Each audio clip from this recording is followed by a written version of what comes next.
নমস্কার, কেমন আছেন সবাই? সুমনা কিচেন উইথ ব্লগ চ্যানেলে সবাইকে জানাই স্বাগত। বন্ধুরা, আজকে আবারও চলে এলাম নতুন একটি রেসিপি নিয়ে।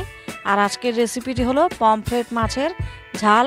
এই রেসিপিটি খুব অল্প সামান্য উপকরণ দিয়েই তৈরি করা যায়, আর এটি খেতেও কিন্তু খুব সুস্বাদু হয়। তাই আজকে এই রেসিপিটি আপনাদের সামনে শেয়ার করলাম। আর আজকের রেসিপিটি তৈরি করার জন্য আমি খুব অল্প উপকরণই নিয়েছি। তাহলে চলুন রেসিপিটি শুরু করা যাক। প্রথমেই নিয়েছি পমফ্রেট মাছ, আর পমফ্রেট মাছটাকে খুব ভালো করে ধুয়ে নুন হলুদ দিয়ে মেখে রেখেছি। লাগবে দুটো আলু, আলুটাকে খুব সরু সরু করে আর পাতলা পাতলা করে কেটে নিয়েছি। আর এখানে একটা ছোট সাইজের টমেটো কুচি করে নিয়েছি। লাগবে কিছু ধনেপাতা কুচি করেছি, একটা মিডিয়াম সাইজের পেঁয়াজ কুচি করা আছে, আর লাগবে জিরের গুঁড়ো, শুকনো লঙ্কার গুঁড়ো পরিমাণ মতো ফোড়নে দেওয়ার জন্য কালো জিরে, আর কয়েকটা চেরা কাঁচা লঙ্কা, লাগবে হলুদ গুঁড়ো, আর লাগবে সর্ষে পোস্ত বাটা। প্রথমে একটা কড়া বসিয়ে দিয়েছি, কড়া গরম হয়ে গেছে, আর কড়াতে আমি প্রায় 25 গ্রাম মতো সর্ষের তেল দিয়ে দিয়েছি। তেলটা গরম হয়ে গেছে, তেলটাকে একবার নেড়ে চেড়ে দিচ্ছি। তেল ভালো করে গরম হয়ে গেছে, এবার মাছের টুকরো ছেড়ে দিয়েছি।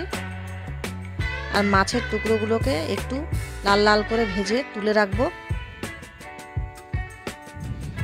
মাছের টুকরোগুলোকে এপিট ওপিট করে খুব ভালো করে ভেজে নিয়েছি। এবার এটাকে একটা বাটিতে তুলে রাখছি।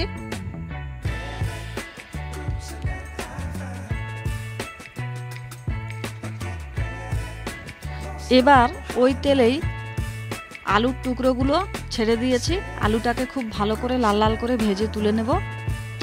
আলুটা খুব ভালো করে ভাজা হয়ে গেছে, এবার একটা বাটিতে তুলে রাখছি।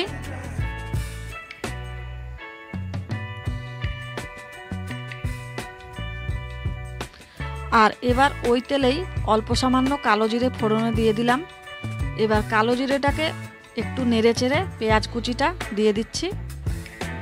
পেঁয়াজ কুচিটাকে খুব ভালো করে লাল লাল করে ভেজে নিচ্ছি।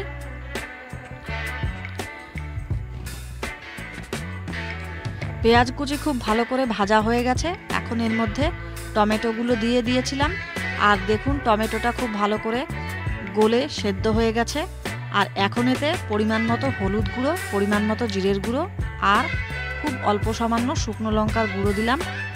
দেওয়ার পরে খুব ভালো করে মশলাটাকে নেড়ে চেড়ে কষে নিচ্ছি। আর মশলাটা খুব ভালো করে কষে গেছে, এবার ভাজা আলুটা মশলার মধ্যে দিয়ে দিলাম।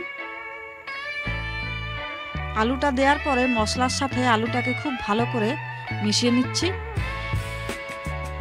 আর এভাবে আলু মশলা প্রায় 3 মিনিট মতো কষে নিয়েছিলাম। আর তারপরে দিয়ে দিলাম পরিমাণ মতো নুন। আর নুনটা দেওয়ার পরে একটু নেড়ে চেড়ে দিয়ে দিলাম সর্ষে পোস্ত বাটাটা। আর সর্ষে পোস্ত বাটা দেওয়ার পরে মশলা ধোয়া জলটাও দিলাম। আর আলুটা যাতে সেদ্ধ হয় খুব ভালো করে, সেই জন্য পরিমাণ মতো গরম জল, উষ্ণ গরম জল দিয়েছি। আর এরপরে দিয়ে দিলাম চেরা কাঁচা লঙ্কা, দিয়ে একটু নেড়ে চেড়ে ঢাকা দিয়ে দিয়েছি। আর এই ঢাকা অবস্থায় প্রায় 5 মিনিট মতো ঝোলটাকে ফুটতে দিয়েছিলাম। ঝোলটা ফুটে গেছে, একটু নেড়ে চেড়ে দিচ্ছি। আর এরপরেই দিয়ে দিচ্ছি ভাজা মাছের টুকরোগুলো। মাছের টুকরোগুলো দেওয়ার পরে একটু ভালো করে নেড়ে চেড়ে দিয়েছিলাম, আর প্রায় 2 মিনিট মতো ফুটতে দিয়েছিলাম। পরেই ধনেপাতা কুচি দিয়ে একটু নেড়ে চেড়ে নামিয়ে দিচ্ছি।